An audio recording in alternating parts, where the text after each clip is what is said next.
Unaambiwa mapenzi ni kama gereza na moyo ni kama mfungwa. Kila mfungwa wa gereza hilo ana muda maalumu wa kutumikia kifungo chake. Wapo wanaohukumiwa vifungo vya siku, wiki, miezi na miaka, lakini wapo wanaohukumiwa vifungo vya maisha, kwa maana ya kwamba hawawezi kutoka tena ndani ya gereza hilo. Na ni rahisi sana moyo kuingia ndani ya gereza la mapenzi kutokana na raha zinazopatikana ndani yake. Lakini sasa pindi moyo huo unapomaliza kifungo chake na kuruhusiwa kutoka nje ya gereza, hapo ndipo shida inapoanza.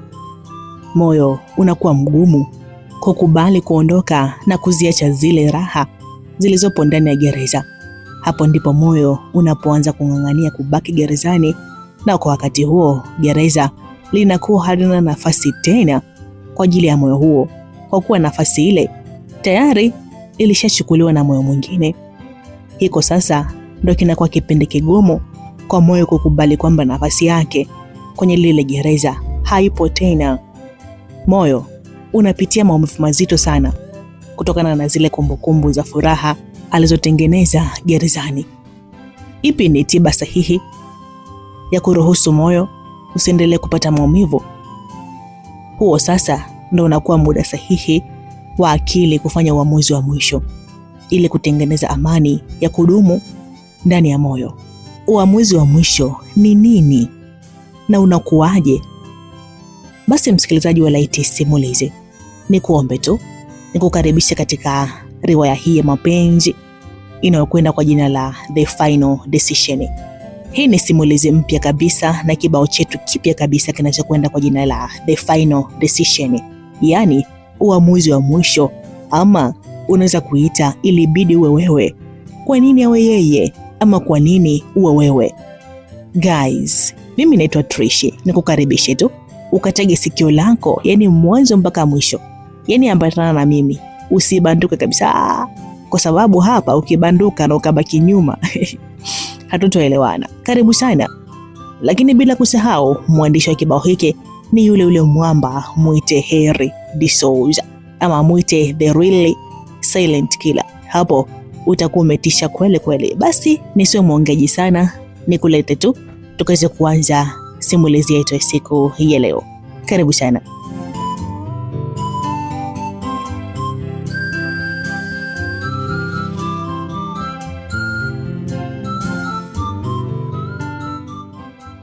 Bwana, hii ni historia inayomhusu kijana mmoja wa kuitwa Bryson. Anaizama kwenye penzi zito na bimdada mrembo kweli kweli anaitwa Linus. Penzi linaanzia ndani ya shule ya sekondari Temeke jijini Dar es Salaam. Linus alikuwa msichana mrembo sana pale shuleni, hivyo alitokea kuziteka hisia za wanafunzi wengi wa kiume. Macho ya kila mwanafunzi wa kiume aliyemtazama yalimtazama Linus kama msichana mwenye msimamo thabiti, kwa kuwa hakuwa mtu wa kucheka na kuchangamana na vijana wengi wa kiume. Staili ya maisha aliyokuwa anaishi ilimfanya aogopwe, hivyo ikawa ni vigumu sana kwake kutongozwa. Lakini sasa kijana Bryson anajitoa kinagaubaga kumfungukia Linus ukweli wa moyo wake. Kwa hakika haikuwa rahisi kwa Bryson, maana Linus hakuonesha kabisa kumpenda. Kijana alikutana na vikwazo vingi sana vyenye kumkatisha tamaa, lakini bado akaendelea kushikilia msimamo wake kwamba anampenda sana Linus. Mtaalamu hakukata tamaa, na ndipo dakika za jioni kabisa mtoto wa kike anamkabidhi moyo mtoto wa Mabrai kutokana na jitihada kubwa za mapenzi ambazo alizionyesha. Huo ndio ukawa mwanzo wa penzi jipya kati ya wawili hao. Penzi lililoanza wakati Bryson yupo form 6, yani kidato cha 6, huku Linus akiwa form 4, yani kidato cha 4. Mpaka wanafika anga za vioni, bado penzi lao lilikuwa hai na kila mmoja alimthibitishia mwenzie kwamba yupo tayari kwa ndoa muda wowote ule. Ahadi za kutokusalitiana zilikuwa nyingi mno. Ikafika hatua Linus akawa anatambulika mpaka kwa ndugu wa Bryson. Wakati marafiki vijiweni wakisema hakuna mwanamke wa peke yako, Bryson yeye akawa anacheka tu na kujibu kwamba hiyo kauli haina nafasi kabisa kwenye penzi lake. Mwanaume aliamini kwa 100% kwamba Linus ni wa kwake peke yake. Matendo ya Linus kwa Bryson yalitosha kuthibitisha fikra za Bryson. Hakuna mtu kati yao alionyesha sura ya usaliti kwa mwenzake. Kila mtu alikuwa anaonyesha tabasamu la kweli machoni na moyoni. Furaha zilitawala kwenye nyuso zao kila walipotazamana. Lakini sasa ghafla Benvo, machozi yakatawala ndani ya penzi lao. Mtoto wa mtu akakutana na bonge la tukio lililomtengenezea jeraha kubwa ndani ya moyo wake. Mimi nikwambie tu, yani huu ni utangulizi tu wa riwaya hii kali kweli kweli, yenye visa na mikasa mapenzi na usaliti kutoka hapa Light Simulizi. Mtunzi ni yule Henry de Souza. Basi tuendelee. Anga lilikuwa shwari kabisa, huku mionzi ya jua ikianza kuchomoza taratibu kabisa kwenye uso wa dunia. Sauti chache za kunguru kwenye miti ya maua na vivuli zilianza kusikika, huku mijongeo ya wanafunzi ikichukua nafasi ndani ya eneo la shule. Ni katika shule ya sekondari Temeke jijini Dar es Salaam. Ni shule ya kutwa yenye mchanganyiko wa wanafunzi wa jinsia zote kuanzia form 1 mpaka form 6. Ilikuwa siku ya Jumatatu ya kwanza kabisa ya mwezi Julai, siku ambayo shule zote za sekondari nchini zilifunguliwa baada ya likizo ndefu kumalizika. Kwa wale wanafunzi wa kidato cha kwanza mpaka cha 4, yani O level, walikuwa wanaanza muhula wa pili wa masomo katika mwaka. Lakini pia wanafunzi wa kidato cha 5 mpaka 6, yani A level, walikuwa wanaanza muhula wa kwanza kabisa wa masomo kwa mwaka. Huo ndio ulikuwa muda ambao shule zilikuwa zinapokea wanafunzi wageni kutoka mikoa mbalimbali kwa ajili ya kujiunga na kidato cha 5. Asubuhi hiyo shughuli mbalimbali za usafi zilifanywa na wanafunzi kuanzia ndani mpaka nje ya madarasa. Baadhi ya wanafunzi walionekana kwenye vikundi wakipiga stori za hapa na pale kabla ya kwenda parade kusikiliza matangazo kutoka kwa walimu. Mmoja kati ya wanafunzi watanashati na watiifu ndani ya shule ya Temeke ni kijana Bryson Kimetelo. Bryson alikuwa mwanafunzi wa kidato cha 6 katika combination ya PCM, yani physics, chemistry na mathematics. Kijana alikuwa mtu makini sana darasani kiasi kwamba walimu walikuwa wanakubali uwezo wake. Shomari na Faisal ndio walikuwa marafiki wakubwa wa Bryson. Urafiki na ushirikiano wao kwenye masomo uliwafanya waunde kundi na kulita kwa jina la Three Brothers, yani kaka watatu ama akina kaka watatu. Jitihada zao za kujisomea zilikuwa na matunda mengi sana, kwani walifanikiwa kuliteka darasa kwenye swala zima la taaluma. Ile namba 1 mpaka 3 ilikuwa chini ya vijana hao kutoka Three Brothers, huku Bryson akiwa kinara mara zote.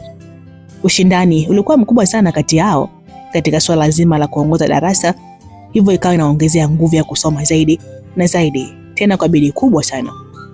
Vijana walikuwa wanakesha usiku kucha kusoma, ikiwa ni sehemu ya maandalizi ya mitihani ya mwisho ya kumaliza form 6. Kiu ya kufaulu kwa kishindo kuelekea university, yani chuo kikuu, ilikuwa kubwa sana kwa Bryson na rafiki zake. Kila mmoja alikuwa na ndoto kufika chuo kikuu ili apate kazi itakayomwezesha kuikomboa familia yake kwenye dimbwi la umasikini. Ukweli ni kwamba Bryson, Shomari na Faisal wote walitoka kwenye familia zenye hali duni ya kiuchumi. Ni kama vile Mungu aliwakutanisha watu wanaofanana na kuwafanya wawe marafiki. Katika harakati za kuhakikisha wanafaulu vizuri katika mitihani yao ya mwisho, vijana hao walikuwa wanakesha usiku kucha kujisomea. Waliomba nafasi ya kujisomea kwenye darasa moja pale shuleni majira ya usiku. Kilichokuwa kinafanyika ni kwamba wakishapata chakula cha usiku nyumbani kwao, walikuwa wanarudi tena shuleni kujisomea. Walikuwa wanajisomea kuanzia majira ya saa 3 usiku mpaka kufikia saa 7 au 8. Baada ya hapo kila mtu anajilaza juu ya meza au anapanga viti na kulala ili kupunguza usingizi. Walikuwa wanalala usingizi mgumu sana, maana mbu walikuwa sehemu ya maisha yao. Inapofika majira saa 10 alfajiri wanaamshana, kisha kila mtu anaendelea kujisomea mpaka kufikia saa 11. Hapo sasa kila mmoja anarudi nyumbani kwao kujiandaa na kurudi tena shuleni kwa ajili ya vipindi vya darasani. Hiyo ndio ilikuwa ratiba kila siku ya marafiki hao. Ni marafiki waliotengeneza ushindani mkubwa darasani. Hakuna mtu aliyekubali kupitwa na mwenzake kwenye masomo. Miongoni mwa changamoto walizokuwa wanakutana nazo ni kusinzia na kulala darasani wakati wa vipindi vya walimu. Lakini pia ukiachana na Bryson, Faisal na Shomari, kulikuwa na wanafunzi wawili wa kidato cha 4 ambao nao walikuwa wanakesha pamoja na kina Bryson na wakajenga ukaribu. Wanafunzi hao ni Isaya pamoja na rafiki yake Hussein. Wao pia walikuwa marafiki na walikuwa wanasoma kwa bidii kwa ajili ya kujiandaa na mtihani wa mwisho wa kumaliza form 4. Ni takriban miezi mitatu tu ilikuwa imesalia kabla ya kufanyika kwa mtihani huo. Lakini sasa, kama unavyojua, ujana ni maji ya moto. Vijana hao hawakuwa nyuma kwenye masuala ya mapenzi. Jina la mwanafunzi mmoja wa kike anaitwa Linus, yani Linus John, lilikuwa gumzo sana kwenye vichwa vya three brothers, yani Bryson, Faisal na Shomari. Kila mmoja alikuwa na ndoto ya kutoka kimapenzi na msichana huyo. Ni Linus John, mwanafunzi wa kidato cha 4 mwenye uzuri na mvuto wa kipekee kabisa pale shule. Kwenye macho ya kila mwanafunzi aliyemtazama alionekana kuwa na msimamo thabiti kabisa, kwa kuwa alizingatia sana kile kilichompeleka shuleni. Linus hakuwa na tabia ya kucheka na kutabasamu mbele ya kila mtu, hivyo ilimtengenezea heshima dhidi ya wavulana waliokuwa wanamtamani kimapenzi. Staili yake ya maisha pale shuleni ilimfanya aogopeke na alikuwa kiongozi wa nidhamu kutokana na sifa zake. Linus alikuwa na marafiki wawili wa kike ambao ni Cleopatra pamoja na Dorini, ambao nao walikuwa wanafunzi wa kidato cha 4. Ukiachana na Cleopatra na Dorini, mtu mwingine ambaye alikuwa karibu zaidi na Linus ni Isaya. Ukaribu na mazoea ya miaka takribani 2 kati ya Isaya na Linus ilifanya wanafunzi wengi pale shuleni kuhisi kwamba wawili hao walikuwa wapenzi. Ukaribu wao ulianza tangu akiwa kidato cha 3 mpaka kufikia kidato cha 4. Isaya alikuwa anamnulia Linus misosi ya maana wakati wa mapumziko na muda mwingi walionekana pamoja. Lakini sasa, licha ya Isaya kumfanyia Linus mambo mengi mazuri kama mpenzi wake, lakini ukweli ni kwamba wawili hao hawakuwa wapenzi. Isaya alikuwa anajua vizuri misimamo ya Linus, hivyo akaacha vitendo vieleze hisia zake kwa mtoto wa kike. Katika kipindi chote Isaya alikuwa na imani kwamba Linus ni wake, kwa sababu kila anachokifanya kilikuwa kinafikisha ujumbe wake kwa Linus. Na Linus alionekana kufurahia sana kila alichokuwa anafanyiwa na Isaya. Kila mwanaume aliyekuwa anamtongoza Linus, basi ni lazima Linus amwambie Isaya, na hapo ndipo Isaya alipozidi kuamini kwamba Linus ni wake tu. Na kipindi hicho Linus alikuwa mbichi kabisa, akiwa bado hajafunguliwa kwenye pakti wala kutolewa password. Yani binti alikuwa yupo kwenye box, yani yuko sealed. Hatari hii. Basi majira fulani ya saa 3 usiku, three brothers kama kawaida yao walikuwa ndani ya darasa wakijisomea. Ni Bryson, Faisal pamoja na Shomari. Kila mtu alikuwa busy kwenye meza yake akiingiza maandishi kichwani kwa ajili ya maandalizi ya mtihani wa taifa wa form 6. Lakini pia ndani ya lile darasa kulikuwa na Isaya na Hussein. Wao nao walikuwa busy wakijisomea kwa ajili ya maandalizi ya mtihani wa taifa wa kidato cha 4. Kimya kilitawala darasani, huku sauti za mbu tu ndo zilikuwa zinasikika. Vijana walikuwa serious kweli kweli. Ni masomo kiasi kwamba usingizi wa raha kwao ulikuwa mwiko. Mpaka kufikia majira saa 6:30 usiku, kila mmoja akawa ameshafunika kitabu. Stori za hapa na pale zilifuata pale darasani kabla hawajaanza kutafuta usingizi. Siku hiyo jina la mrembo Linus ndio lilibeba ajenda nzima ya stori zao. Kwa kuwa Hussein na Isaya walikuwa wanasoma darasa moja na Linus, Bryson akaomba amsaidie kupata namba ya simu ya mrembo huyo. Siku zote Bryson alikuwa anatamani sana kupata nafasi ya kuzungumza na Linus ili amwambie ukweli wa moyo wake. Oya Isaya, nimpe Bry namba ya Linus. Hussein alimuuliza Isaya, wewe mpe tu, najua hawezi kumpata na lazima demo atanisimulia kila kitu. Yule demo sio mrahisi kama anapofikiria. Kuna teacher alimtongoza lakini amechomolewa nje. na kila anayemtongoza lazima aje kuniambia.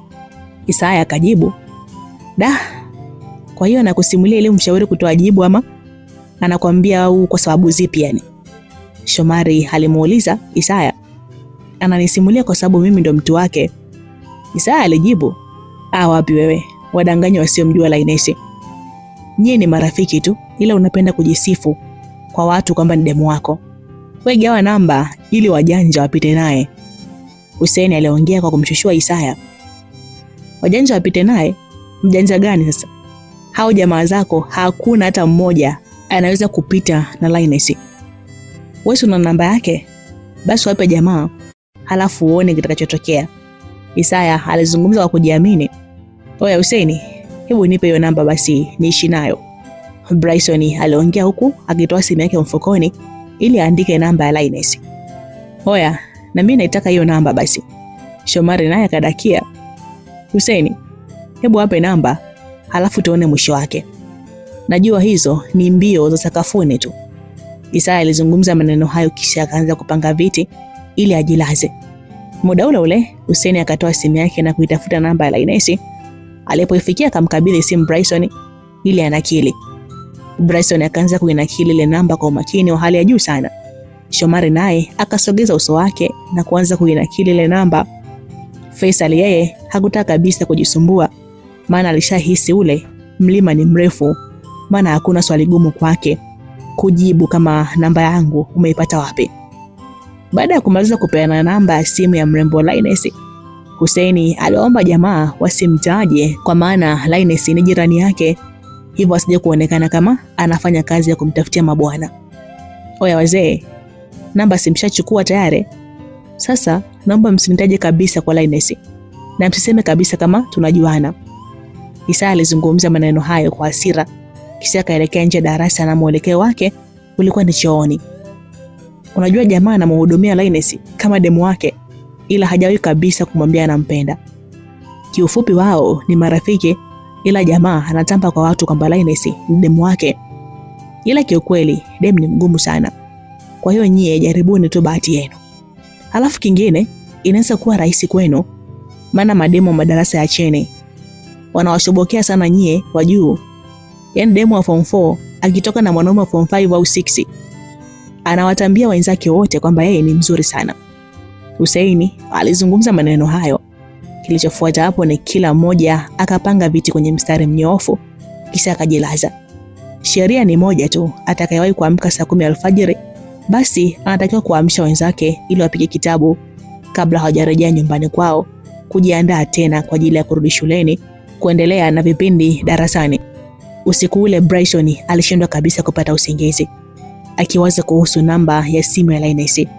Sio siri, moyo wake ulitokea sana kumpenda msichana huyo, lakini hakuwahi kabisa kupata nafasi ya kuelezea hisia zake. Kila alipokuwa anamuona kwenye mazingira ya shule alikuwa anaweseka kiakili na moyo kuwa dhaifu. Bryson alikuwa anamjua Lainesi, ila Lainesi alikuwa hamjui Bryson licha ya wote kusoma shule moja. Usiku ule ule uvumilivu ulimshinda Bryson, hivyo akatoa simu yake na kuandika message. "Hi Lainesi." Bryson aliandika message hiyo kisha akatuma kwa Lainesi. Baada ya kutuma message, ripoti ikarudi kuonesha kwamba ujumbe umefika kwa muhusika. Bryson alitulia na kusubiri kama message yake ingejibiwa. Kijana alikuwa na shauku kubwa sana ya kupata majibu kutoka kwa Lainesi, ingawa mapigo yake ya moyo yalimwenda kasi mno. Alisubiri na kusubiri, lakini hakupokea message yoyote kutoka kwa Lainesi. Itakuwa amelala, maana usiku umeshakuwa mkubwa. Bryson alijisemea moyoni maneno hayo baada ya kuona message yake ijibiwe. Alipowatazama wenzake akawaona tayari wameshalala, hivyo akaweka simu yake kwenye uvungu wa meza kisha akajilaza juu ya viti. Bryson alilala na kumbukumbu nzuri ya sura ya Lainesi kwenye kichwa chake, jamani aise. Basi ilipofika majira saa 10 alfajiri, vijana waliamshana na kuanza kujisomea kama ilivyokuwa desturi yao. Walijisomea mpaka kufikia majira saa 11. Hapo sasa wakaanza safari ya kurejea nyumbani kwao kwa ajili ya kujiandaa ili warudi tena shuleni kuendelea na ratiba za masomo. Bryson alifika kwenye chumba cha kupanga alichokuwa anaishi na kaka yake kwenye mtaa mmoja uitwao Mkubwa wa Wanae ndani ya Temeke Mikoroshini.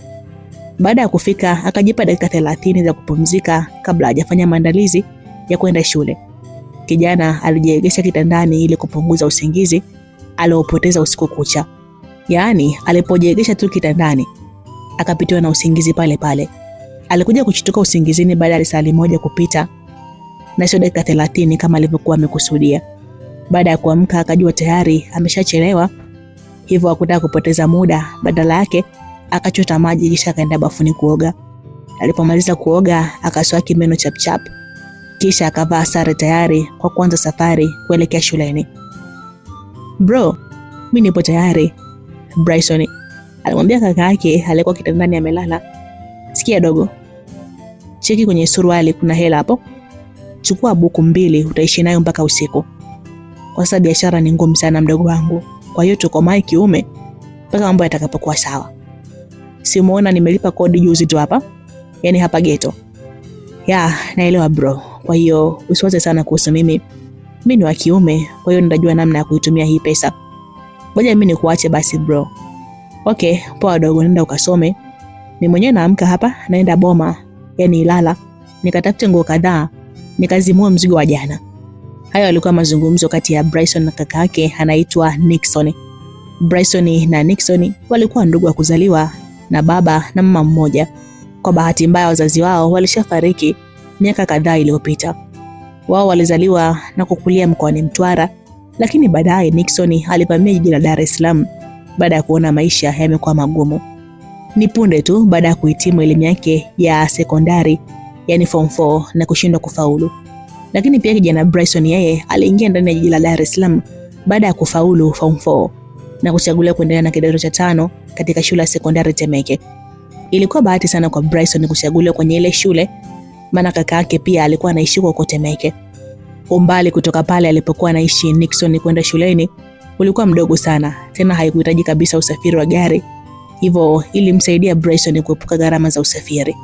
Nixon ndo alikuwa anampambania mdogo wake kwa kila kitu baada ya wazazi wao kutoweka duniani. Kazi kubwa ya Nixon ilikuwa kuuza nguo za mitumba sokoni. Licha ya kipato kwa kidogo kutokana na changamoto za kibiashara, lakini Nixon alihakikisha mdogo wake anakwenda shule na kusoma licha ya kupitia changamoto kubwa za kiuchumi. Huo ndo ulikuwa uhalisia wa maisha ya Bryson. Ni kijana anayetoka katika familia ya kimasikini na alikuwa anasoma katika mazingira magumu sana. Siku ile baada ya kupewa pesa ya matumizi na kaka yake, Bryson aliondoka akaelekea shuleni. Alitembea kwa mwendo wa haraka kwa kuwa tayari alishachelewa.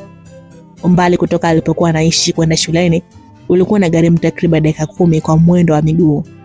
Zikiwa zimebakia mita kadhaa kufika geti la shule, ghafla Bryson akapunguza mwendo. Ni baada ya kumuona Linus mbele yake. Linus alikuwa na wanafunzi wenzake wakielekea kule shuleni, na siku hiyo alikuwa miongoni mwa wanafunzi waliochelewa. Bryson hakuwa na nguvu ya kuendelea kutembea kwa spidi, badala yake akabaki anawafuata kwa nyuma mpaka alipofika kwenye geti la shule. Linus na wale wanafunzi wakazama ndani ya geti, na walipoingia tu wakasimamishwa na mwalimu wa zamu. Kila mwanafunzi aliyechelewa alikuwa anasimamishwa pale getini, kisha anachapwa fimbo na kuruhusiwa kwenda darasani. Sekunde kadhaa baada ya Linus kuingia, Bryson naye akaingia ndani ya geti, na yeye akasimamishwa pamoja na wanafunzi wengine. Kwa haraka kulikuwa na wanafunzi takriban 10 ambao walisimamishwa pale getini.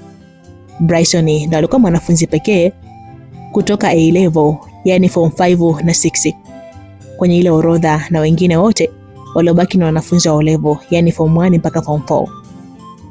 Linus, mpaka wewe kiongozi wa nidhamu na chelewa shule? Tangu lini umeanza hii tabia? Mwalimu alimuuliza Linus.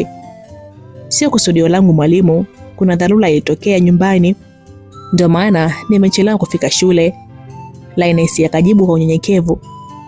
Na mwanafunzi wa form 6, unataka tuchapane fimbo kama watoto sio? Nyinyi ni watu wazima, ndio maana tulishaambia tutaki kuwachapa. Sisi hatuwatazami nyinyi kama wanafunzi, bali ni wanachuo watarajiwa. Sisi walimu tumewapa uhuru mjiongoze wenyewe, lakini naona uhuru umepitiliza. Haya, unaweza kuniambia kwa nini umechelewa? Mwalimu alimuuliza Bryson.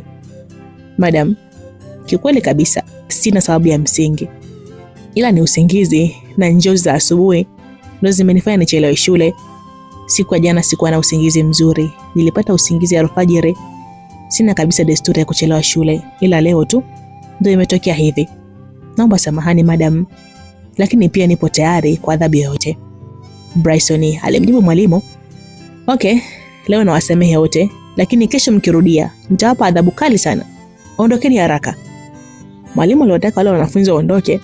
Bryson, Linus pamoja na wanafunzi wengine wakaondoka baada ya kusamehewa. Kila mwanafunzi alielekea darasani kwake. Bryson alinyosha kushoto kuelekea kwenye madarasa ya wanafunzi wa advance, huku Linus akielekea upande wa kulia kwenye madarasa ya O-level. Linus alikuwa anasoma mchepuo wa sayansi. Ratiba ya masomo iliendelea kama kawaida kuanzia saa 2 asubuhi na kufikia tamati saa 8:30 mchana. Baada ya vipindi kutamatika, wanafunzi wakawa huru kurejea majumbani mwao kwa ajili ya kuendelea na ratiba zingine. Ni wanafunzi wachache mno ambao walibaki kwenye mazingira ya shule, ila wengi waliondoka. Wale waliobaki walikuwa na ratiba zao maalumu za kujisomea na kumalizia kazi mbalimbali za darasani. Upande wa Three Brothers, yani Bryson, Faisal na Shomari, wao kwao ilikuwa desturi kubaki pale shule baada ya vipindi kutamatika. Walikuwa na program yao ya kujisomea wenyewe. Walikuwa wanajisomea kuanzia majira saa 9 alasiri mpaka kufikia saa 11 au saa 12 jioni. Baada ya huo muda wanarudi nyumbani kwao kupumzika kabla ya kurudi tena shuleni majira saa 2 au saa 3 usiku kwa ajili ya kujisomea. Hiyo ndio ilikuwa ratiba kila siku ya Three Brothers. Siku ile baada ya vipindi kutamatika na wanafunzi kuondoka, Bryson, Faisal na Shomari wao walielekea kantini kutafuta msosi. Walipofika wakashangishana 500 kila mmoja wao, kisha wakanunua mihogo ya kukaanga na kuanza kuila. Hiko ndio kilikuwa chakula kikuu kwa vijana hao, na huo ndio ulikuwa mlo wao wa mchana wakiwa shule. Vijana walijilia mihogo na walipomaliza wakarudi darasani na kuanza kujisomea kwenye kikundi. Ni kundi la vijana watatu wenye ndoto za kufaulu vizuri kabisa na kufika university. Vijana walijisomea kwa kubadilishana mawazo mpaka alipofika majira saa 11 jioni. Hapo sasa wote kwa pamoja wakaanza safari ya kurudi kwenye makazi yao, huku wakigawana njia za kupita. Kijana Bryson akiwa njiani kurudi nyumbani akaanza kumkumbuka Linus. Bryson akaikumbuka sauti ya Linus ile asubuhi wakati anamjibu mwalimu. Kijana akajikuta anatabasamu peke yake baada ya kuikumbuka sauti ya mtoto wa kike. Hapo sasa akakumbuka kuhusu message aliyomtumia jana usiku. Baada ya kukumbuka message hiyo, akapata shauku kufika haraka nyumbani kwao kwa kuhisi labda Linus atakuwa ameshajibu message yake. Alitembea kwa mwendo wa haraka na kufanikiwa kufika kwenye chumba alichokuwa anaishi na kaka yake. Baada ya kufika, break ya kwanza ilikuwa kwenye simu kabla hata hajabadili nguo za shule. Alipoishika ile tu simu, akashtuka baada ya kuona message moja kwenye kioo. Chap akafungua faili la message ili ajue ni nani ametuma message hiyo na kipi kimeandikwa. Baada ya kuingia kwenye uwanja wa message, kijana akajikuta anashtuka kwa mara nyingine tena. Hi tu, I'm sorry. Jana nilikuwa nimeshalala. Ni message ambayo ilitumwa kutoka kwenye namba ya mwadada Linus. Bryson alijikuta anapata kiwewe cha moyo na kutetema na simu mkononi. Bryson hakuwaza kabisa kuvua sare za shule, badala yake akaketi kitandani na kuanza kumwandikia message Linus. Oh, sasa Linus, ulalaje mapema kiasi hicho? Wakati imebaki miezi 3 tu uingie kwenye mtihani wa taifa. Bryson aliandika ujumbe huo na kutuma kwenye namba ya Linus. Baada ya kutuma ujumbe huo, akatulia kusubiri majibu kutoka upande wa pili. Hazikupita sekunde nyingi, message ikaingia kwenye simu ya Bryson. No, sio mapema bwana. Ni saa 7 na dakika zake huko ndo nilala. Halafu bado sijakujua mwenzangu, maana namba yako ni ngeni kwangu. Hiyo ndo ilikuwa message iliyoingia kwenye simu ya Bryson kutoka kwa Linus. Okay, naitwa Bryson. Ni mwanafunzi wa form 6 pale Temeke. Bryson aliandika ujumbe huo kisha akamtumia Linus. Bryson, anyways, Kipi kimekufanya unitafute? Lioness alimtumia Bryson message hiyo. Ni message iliyomfanya Bryson agande kwa dakika nzima akitafakari jibu la kumwandikia mtoto wa kike. Sio kama hakujua sababu ya msingi ya kumtafuta, lakini aliwaza namna ya kuiandika hiyo sababu. Kila alichokuwa anakiandika alikifuta. Akawa anaandika na kufuta. Yaani si mnaelewa jamani. Yaani kuna wakati unaweza kuwa unatamani kuandika kitu, yaani unajibu ujumbe ama unaandika ujumbe ile kumtumia mtu ambaye akakutumia kitu fulani ama akakuuliza swali ili umjibu. Unajikuta unaandika unafuta, unaandika unafuta. Sasa hichi ndio kilichomvuta huyo kaka yetu ambaye ni Bryson. Basi lakini mwisho kabisa akapata kitu cha kuandika na kutuma. Lioness, kiukweli kabisa moyo wangu umekuwa mdhaifu sana pindi tu nikuonapo. Moyo huu ndio umenisukuma mimi nikutafute na kukueleza hisia ambazo zipo ndani yake. Lioness, from the bottom of my heart, I love you so much. Nakupenda sana wewe. Hiyo ndio message aloandika Bryson na kumtumia Lioness. Baada ya Bryson kutuma hiyo message, akatulia kusubiri jibu la Lioness huku mapigo ya moyo yakimwenda mbio. Baada ya dakika moja kupita, message mpya ikaingia kwenye simu ya Bryson. Bryson alifungua ile message na kuisoma. Unanipenda mimi? Yeah, nakupenda wewe Lioness. Okay, naomba nikuulize swali. Sawa, niulize tu Lioness. Nani amekupa namba yangu? Lioness, kwa sasa hilo sio swali la msingi sana ya kujua. Hii namba sijapewa wala kuiokota kwa bahati mbaya. Hii namba nimeitafuta kwa muda mrefu sana na nimekuwa nikikufuatilia sana. Okay, sawa, asante sana kwa kunipenda Bryson. Ila samahani sana, mimi siwezi kukupenda. Kwa nini huwezi kunipenda Lioness? Sababu zipo nyingi sana, lakini sababu ya msingi kabisa ni kwamba kwa sasa sihitaji mahusiano yoyote ya kimapenzi. Nilishajiwekea misimamo yangu kwamba sitaki kumjua mwanaume mpaka nitakapomaliza masomo yangu. Lioness, hiyo misimamo yako ndio imenishawishi mimi nikupende. Wakati wewe una ndoto ya kumaliza masomo bila kuwa kwenye mahusiano, mimi pia nina ndoto ya kuwa na msichana mwenye ndoto kama zako. Ni ndoto ya kila mwanaume anajitambua kuwa na mwanamke mwenye msimamo kama yako. Lioness, nipo tayari kukusubiri mpaka pale utakapokuwa tayari kuingia kwenye mahusiano. Naamini kabisa bado sijachelewa kwako. Naomba tu usininyime hiyo nafasi tafadhali. Sio lazima unipende sasa hivi. Utanipenda hata baadaye. Naomba tu unipe nafasi ya kukupenda kuanzia muda huu. Hiyo nafasi itatosha kunipa nguvu ya kukusubiri, kwa sababu wakati mwingine upendo wa pande mmoja ni upendo pia. Amini nakwambia nakupenda sana Lioness. I say Bryson alifunguka ya moyoni kwenda kwa madada Lioness. Ujumbe ulisomeka na kuingia vyema sana kwenye kichwa cha mtoto wa kike. Bryson alitulia kusubiri majibu ya message yake, kwani aliamini kwamba ametupa baharini ndoano inaweza kutoka na samaki wake. Kijana alisubiri sana, lakini hakupokea message yoyote kutoka kwa Lioness. Ni kama vile ndoano yake haikuwa na chambo, ikashindwa kumtoa hata dagaa. Bryson alisubiri na kusubiri, lakini hakupokea ujumbe wowote. Mpaka giza linaingia, bado hakupokea ujumbe wowote kutoka kwa Lioness. Bryson alijiuliza maswali mengi kichwani mwake, lakini hakupata majibu. Alitamani kumpigia simu, lakini simu yake haikuwa na dakika za kupiga. Akatamani kwenda dukani kununua vocha, lakini akakumbuka pesa aliyokuwa nayo inatosheleza kwenda kununua chakula kama ntili yetu. Lakini pia hata hivyo hakuwa na ujasiri wa kumpigia simu Lioness, kwa sababu alikuwa anaishi na wazazi wake, hivyo asingepata uhuru wa kuongea. Bryson aliamua kuachana na simu, kisha akajipumzisha kidogo kitandani. Baada ya kujilaza kitandani, usingizi ukampitia, na alipokuja kuamka tayari alishafika majira saa 3 usiku, na aliposhika simu yake akakutana na SMS 2. Chapchap akazifungua huku akiwa na imani kubwa huenda kuna message kutoka kwa Lioness. Alipofungua zile message akatuliza wenge kidogo. Message moja ilitoka kwa kaka yake na nyingine ilitoka kwa Faisali. Dogo, leo biashara ngumu sana, kwa hiyo ndachelewa kurudi, na fosifosi kidogo mpaka kufikia saa 4 hivi ndio nitatoka huko. Hiyo ndio message ambayo ilitumwa na kaka yake, yani Nixon. Oya Bray, mbona kimya mwanangu? Vipi leo hutokei skuli? Na hiyo pia ndio message ambayo ilitumwa na Faisali. Bryson alipozisoma zile message akaachana nazo, badala yake akaitafuta namba ya Lainesi kisha akamtumia message.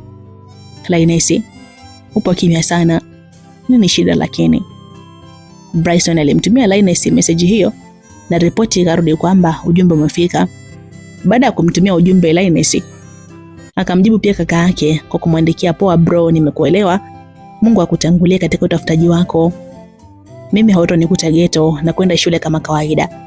Baada ya kumjibu kaka yake ujumbe huo, akamtumia message rafiki yake Faisali. Oya Fei, nilipitiwa na usingizi mwanangu, ila naoga chap tu naingia hapo skuli. Bryson alimaliza kujibu message kisha akachota maji kwenye ndoo na kwenda bafuni kuoga. Baada ya kuoga akachukua begi lake kisha akafunga chumba na kuondoka kuelekea shuleni. Kabla hajafika shuleni akapitia kwenye kibanda fulani cha mantilie kisha akaagiza chakula na kuanza kula. Alitumia dakika ambazo hazikuzidi 10 kumaliza kula kile chakula. Baada ya kumaliza kula akalipia pesa kisha akaondoka kuelekea shuleni na tayari alishafika majira ya saa 4 usiku. Alipofika kwenye geti la shule akakutana na mlinzi. Alimsalimia mlinzi kisha kaingia ndani, na kwa kuwa alikuwa anajulikana, Bryson alikwenda moja kwa moja mpaka kwenye darasa ambalo walikuwa wanaitumia kujisomea usiku. Alipofika akawakuta Faisali, Shomari na Hussein. Ni Isaya tu ndiye alikosekana muda huo.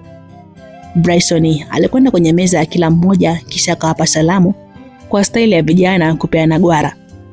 Baada hapo akakaa kwenye meza jirani kabisa na Hussein kisha akatoa daftari na kitabu kwa ajili ya kujisomea. Lakini sasa kabla hajaanza kusoma, mtaalamu aliganda kwanza huko akimtafakari binti Lainesi. Mpaka muda ule alikuwa anajiuliza swali, kwa nini Lainesi hajibu meseji zake? Wakati anaendelea kutafakari, Isaya akaingia pale darasani. Aliingia huko akiwa na simu sikioni akizungumza na mtu na alionekana kutabasamu. Kabla hajawasalimia wenzake, akaenda moja kwa moja mpaka kwenye kona ya nyuma darasa kisha akakaa na kuendelea kuongea na simu. Muda huo wenzake walikuwa wanajisomea huku yeye akiendelea kuongea na simu. Alitumia takriban dakika 20 kuongea na simu tangu alipoingia pale darasani. Baada ya kumaliza kuongea na simu, akaangua kicheko kikubwa sana na kuwafanya wenzake washtuke na kushangaa. Si mnaona sasa? Nilishawaambia lakini hamkutaka kunisikia. Niliwaambia kwamba Lainesi mnajisumbua tu na lazima ataniambia kila kitu. Haya sasa, mwanetu Bryson tayari kishachezeza uso. Isaya alizungumza maneno hayo na kuzidi kuwashangaza wenzake. Ile kauli ya Isaya ilimshtua Bryson kwa marefu na mapana. Sio kumshtua tu, ilimfanya akose kabisa morali ya kuendelea kusoma, maana tayari kilishanuka.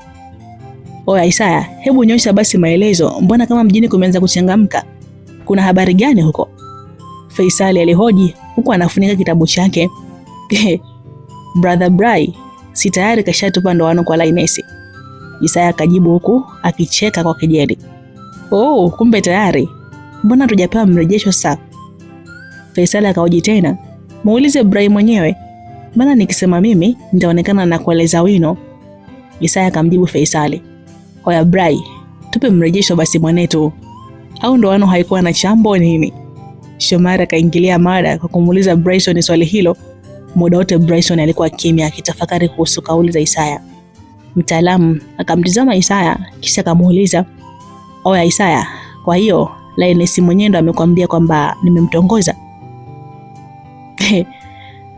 Naona unauliza majibu brother. Sasa kama asingeniambia demu mwenyewe, mimi ningejuaje? Demu kanambia kila kitu kuhusu kutongozwa na Bryson, mwanafunzi wa form 6. Na muda huu tu ndio nimemaliza kuongea naye kwenye simu na tayari umeshachezea block. Ujue nilishawaambia tangu jana kwamba mtapoteza bure muda wenu. Huo muda mnaotumia kumtongoza Lainesi ni bora mngesolve hesabu za log na probability.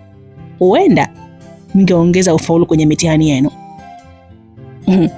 Kwa hiyo Isaya, unataka kutuambia kwamba Bryson kakataliwa sio? Shomari alimuuliza Isaya. Hilo swali lina utata Shomi. Jibu analo kaka Bry mwenyewe. Kauli ya Isaya ilimvuruga sana Bryson baada ya kuambiwa tayari namba yake imepigwa block na Linesi. Bryson akataka kuhakikisha juu ya kile alichokuwa anakisema Isaya. Kwa kuwa simu yake haikuwa na salio, akaamua kukopa kutoka huduma kwa wateja, kisha akajaribu kupiga. Alipopiga ile namba ikawa inatumika. Akajaribu kutuma message zikawa zinakataa kwenda. Hapo sasa akaamini kwamba ni kweli Linesi ameblock namba yake. Faisali na Shomari wakawa wanamcheka kikutani rafiki yao Bryson. Bryson mwenyewe akawa analazimisha tabasamu huku akihakikishia kwamba ni lazima ampate Linesi. Isaya alipokuwa na misifa akaamua kumpigia simu Linesi, na kwa bahati nzuri simu ikapokelewa. Baada ya simu kupokelewa, akaenda kukaa nyuma kabisa kwenye kona darasa, kisha akaanza kuongea na mtoto wa kike. Alifanya vile ili kumkatisha tamaa Bryson na wenzake, ili wajue kwamba Linesi ni mwanamke wake na si vinginevyo. Oya brother Bry, kama kweli unampenda Linesi, usikubali kukatishwa tamaa na mtu. Yule Isaya ni rafiki yangu na namjua tangu tukiwa form 1. Lakini pia Linesi ni jirani yangu kabisa kule Yombo. Nyumbani kwao na kwetu sio mbali kivile. Ambacho nataka kukuambia ni kwamba Isaya na Linesi sio wapenzi. Na hawajawahi kabisa kuwa wapenzi. Licha ya jamaa kumhudumia sana demu. Labda tu hiyo wanapendana, japo sina uhakika katika hilo. Maana kama ingekuwa wote wanapendana basi wangekuwa wapenzi. Kingine brother, mimi naamini kabisa una uwezo wa kumpata Linesi, kwa sababu mademu wengi wa olevo wanawashobokea sana maboys wa advance. Mimi siamini kama Linesi anaweza kupindua meza kwako kama utaamua kushikilia bomba mpaka dakika ya mwisho. Hayo alikuwa maneno ya Hussein kwenda kwa Bryson, wakati ambao Isaya alikuwa anaongea na Linesi kwenye simu. Maneno ya Hussein yakamtia nguvu Bryson na kumrudisha tena mchezoni. Mtaalamu hakuwa na haja ya kukatia tamaa moyo wake. Hata yeye aliamini kabisa Isaya sio mpenzi wa Linesi kutokana na kauli anazoziongeaga. Bryson akamshukuru Hussein kwa kumtia moyo na akamtoa wasiwasi kwamba kila kitu kitakuwa sawa. Baada ya hapo mtaalamu akafunua kitabu na kuanza kusoma. Ukweli ni kwamba Bryson alikuwa anazuga tu kwenye kitabu, ila akili yake ilikuwa inamwaza Linesi na mapicha yote yalotokea. Moyo ulimuuma sana mtoto wa Mabry baada ya kufungiwa milango na mtoto wa Linesi. Baada ya kuzuga kwa lisale moja, akaamua kujitengenezea kitanda cha viti kisha akajilaza. Ile ndio ilikuwa siku ya kwanza kabisa kwa Bryson kulala kabla saa 6 kufika. Mtaalamu alilala mapema na kumbukumbu za Linesi katika kichwa chake. Siku iliyofuata majira saa 8 mchana, ratiba ya masomo ilitamatika kwa wanafunzi, hivyo wakaruhusiwa kurudi majumbani mwao kama ilivyokuwa desturi. Siku hiyo Bryson hakubaki pale shuleni kwa ajili ya kujisomea. Jioni kama ilivyokuwa kawaida yake na wenzake, aliwaga marafiki zake na kuondoka bila kuambia sababu ya msingi ya yeye kuondoka mapema. Kijana aliondoka kwenye mazingira ya shule na kufika kwenye chumba alichokuwa anaishi. Baada ya kufika akavua sare za shule, kisha akatoka nje na kwenda dukani kununua vocha. Ile vocha aliweka kwenye line yake nyingine ambayo alikuwa haitumiagi kabisa. Baada ya kuweka ile vocha, akaingia kwenye uwanja wa message, kisha akaanza kuandika message. Aliandika ujumbe mrefu sana, kisha akautuma kwenye namba ya Linesi. Ripoti ikarudi kwamba ujumbe umefika. Baada ya tukio hilo, Bryson akajilaza kitandani na kuisogeza simu pembeni. Upande wa pili, Linesi ndo alikuwa anafika nyumbani kwao akitokea shuleni. Alikuwa anaishi na wazazi wake wote wawili katika familia yenye watoto 4, huku Linesi akiwa mtoto pekee wa kike na alikuwa wa pili kwa kuzaliwa. Walikuwa wanaishi Yombodovia kwenye nyumba yao kabisa. Linesi alipofika nyumbani, alibadili nguo za shule kisha akaenda mezani kupata chakula. Muda huo mama yake alikuwa nje anafua nguo. Linesi alikula chakula na alipomaliza akaenda chumbani kwake kupumzika kutokana na uchovu wa shule. Alipofika tu chumbani ndipo akakumbuka simu yake. Kipindi hicho alikuwa na simu ndogo tu ya mkononi, maana wazazi wake walishamzoea kutumia simu janja, yani smartphone, mpaka atakapomaliza form 4. Baada ya kuishika tu simu yake na kuifungua, akakutana na message iliyomshtua kidogo moyo wake. Linesi, natumai wewe hapo ni mzima kabisa wa afya. Mimi pia kwa upande wangu ni mzima kabisa wa afya, ingawa moyo wangu umekosa kabisa furaha na amani tangu jana. Nimekosa furaha na amani kutokana na adhabu ulionipatia Linesi. Hiyo adhabu ni kubwa sana kwangu kuweza kuhimili, kwa kuwa sijastahili kabisa. Hivi Linus, kosa langu kwako ni lipi haswa mpaka umeamua kuniblock? Mimi sio msumbufu, ila ni moyo tu Linus. Moyo wangu mimi unahitaji sana ukaribu wako, kwa hiyo naomba usiutenge tafadhali. Mimi sijakulazimisha kunipenda, lakini naomba usinichukie tafadhali. Kuto kunipenda kimapenzi haimaanishi kwamba unichukie. Kama nimekosa nafasi ya kuwa mpenzi wako, basi naomba tu hata nafasi ya kuwa rafiki yako, na kuahidi Linus, hata siku moja hautokuja kujutia kunifahamu. Mimi sio muhuni kama unavyonifikiria. Mimi ni kijana anayejitambua, ndio maana nimewaacha wasichana wengi na kukufuata wewe unajitambua. Ni mimi Bryson. Linus alimaliza kusoma message hiyo huku kijicho chembamba kikimtoka. Ni SMS kutoka kwa Bryson ambaye alitumia namba nyingine. Message hiyo ilikuwa nzito sana kwenye moyo wa Linus, maana ilimgusa vilivyo. Linus akaanza kukumbuka message ya Bryson aliyotuma jana. Linus, hiyo misimamo yako ndio imenishawishi nikupende. Wakati wewe una ndoto ya kumaliza masomo bila kuwa kwenye mahusiano, mimi pia nina ndoto ya kuwa na msichana mwenye ndoto kama zako. Ni ndoto ya kila mwanaume anayejitambua kuwa na mwanamke mwenye misimamo kama yako. Linus, nipo tayari kukusubiri mpaka pale utakapokuwa tayari kuingia kwenye mahusiano. Naamini kabisa bado sijachelewa kwako. Naomba tu usininyime hiyo nafasi tafadhali. Sio lazima unipende sasa, utanipenda hata baadaye. Naomba tu nipe nafasi ya kukupenda kuanzia muda huu. Hiyo nafasi itatosha kunipa nguvu ya kusubiri, kwa sababu wakati mwingine upendo wa upande mmoja ni upendo pia. Amini nakwambia Linus, nakupenda kweli Linus. Maneno hayo bado yaliganda vyema kwenye ubongo wa mtoto wa kike. Sijui hata anaonekanaje machoni, lakini maneno yake yanaonyesha yeye ni mtu mwenye roho safi. Maneno yake yanaonyesha kwamba yeye ni kijana anajitambua. Ni kweli kabisa, hastahili kula block, kwa sababu yeye sio miongoni mwa wale wasumbufu. Linus alijisemea moyoni maneno hayo huku akiondoa namba ya Bryson kwenye orodha ndefu ya namba za wanaume ambazo aliziblock. Upande wa pili, Bryson akiwa amejilaza kitandani alishtuka baada ya kusikia mwito wa message kwenye simu yake. Bila kupoteza muda alivuta simu chini ya mto, kisha akatazama ile message. Moyo wake uliripuka maradufu baada ya kukutana na message kutoka kwa Linus. Ilitumwa kupitia namba yake ile ile iliyopigwa block. Hai, mambo Bry, mzima wewe? Huo ndio ulikuwa ujumbe kutoka kwa Linus. Ni message iliyofanya mapigo ya moyo ya Bryson kuongezeka kasi mara 2 zaidi ya mwanzo. Bryson alihisi huenda message haikuwa yake, kwa maana ya kwamba message ilikosewa. Kilichomfanya aamini kwamba message ni ya kwake ni lile jina lake lililoandikwa. Bryson hakutaka kupoteza muda, hivyo akamjibu chapchapo mtoto wa kike.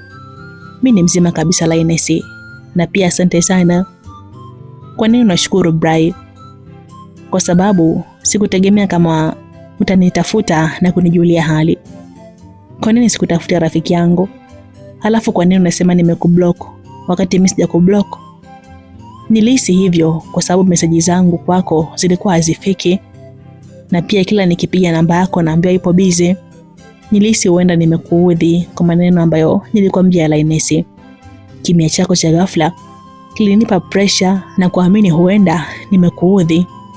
Hapana, hujaniudhi hata, ila nilishiwa salio, ndio maana nilishindwa kukujibu message zako. Lakini pia muda wote kuanzia sasa salio langu la SMS litaisha, kwa hiyo ukiona kimya usihisi labda nimekuchunia. Baada ya Linus kutuma message hiyo, Bryson akainuka na kwenda dukani chapchapo. Alipofika dukani, akamnunulia Linus salio la shilingi 1000 kwenye namba yake. Guys, haya mapenzi. Shikamoo. Basi baada ya kutuma salio akamtumia tena message. Linus, nimekucredit hapo, sijui umeiona? Ya, nimeona, asante sana. Lakini kwa nini umefanya hivyo? Kwa sababu wewe ni wa thamani sana kwangu. Naomba nikuulize swali Bryson. Niulize tu na kusikiliza Linus. Why do you love me? Yani kwa nini unanipenda mimi? That is the simplest question I ever heard. Kwanza kabisa, wewe ni mzuri sana Linus.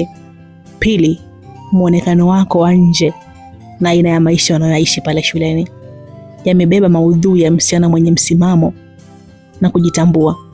Tatu, una nidhamu ya hali ya juu sana, na ndio maana walimu wakakuchagua kwa kiongozi wa nidhamu. 4, una DNA za usafi kwenye mwili wako.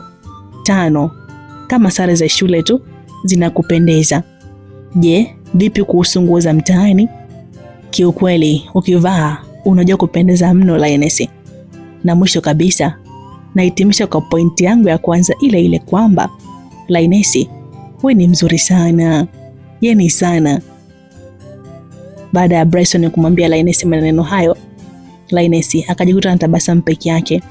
Ni maneno fulani matamu ambayo hakuwahi kuyasikia kutoka mwanaume yote yule. Siku zote mwanamke anapenda sana kusifiwa bwana, kutokana na muonekano wake. Kwa mara ya kwanza kabisa, Linus akajikuta na furaha kuchati na Bryson. Chats zao hazikuishia hapo tu, bali ziliendelea.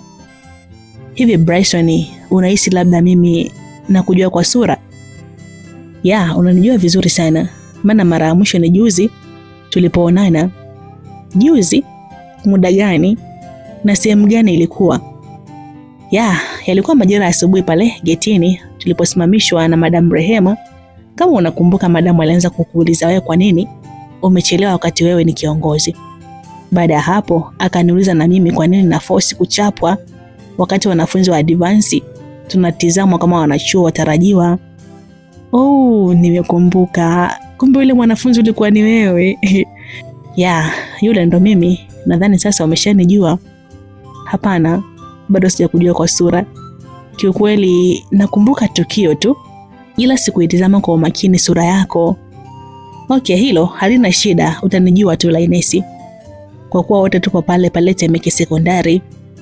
Kesho ni Jumamosi, kama ungekuwa na ratiba ya kwenda shule kujisomea basi ungeniona. Nadhani hiyo ratiba ya kwenda shuleni kesho ninayo, maana kuna mtu na kwenda kudiscuss naye maswali fulani. Okay, basi hakikisha unachukua simu ili nikupigie tuonane. Sawa, usijali, nitafanya hivyo Bry. Okay, ila unajua nini Linus? Hapana, sijui. Umenijengea furaha kubwa sana ndani ya moyo wangu siku ya leo. Asante sana kwa kunipa muda wako Linus. Na pia asante sana kwa kujibu message zangu. Hii ni kubwa sana kwangu kwa sababu ilikuwa ndoto yangu kuwasiliana na wewe. Nitajitahidi kadri niwezavyo kuhakikisha unafurahia uwepo wangu kwako, na kuahidi Linus, katu abadani sitofanya ujutie kunifahamu. Bryson, asante pia rafiki yangu. Kuwa huru kunitafuta wakati wote ule, ila usipige simu na sitoweza kuzungumza hapa ndani kwa kuwa wazazi wangu hawawezi kuelewa urafiki wa mwanamke na mwanaume. Jitahidi tu kesho nikuone, maana maneno yako yamenifanya nitamani kujua sura yako inafananaje. Okay, hilo halina shida Linus. Tuombe uzima, tufike salama kesho. Huo ndo ulikuwa mwisho wa mawasiliano kati ya Bryson na Linus. Baada ya hapo kila mtu aliendelea na shughuli zake binafsi. Siku hiyo Bryson hakwenda shuleni kujisomea usiku. Kwa morali aliyokuwa nayo, alijua kabisa hawezi kuelewa chochote hata akisoma. Kijana alikuwa na moyo dhaifu sana kwa binti Linus. Lakini pia hata Linus kwa upande wake alijikuta anayakumbuka sana maneno mazuri ya Bryson, huku akijaribu kuvutia picha sura ya mtaalamu. Guys, hii ilikuwa ni sehemu ya kwanza ya simulizi yetu hii ya The Final Decision. Yaani uamuzi wa mwisho, ama unaweza kuita ilibidi wewe. Basi hawa vijana wawili wakikutana itakuwaje?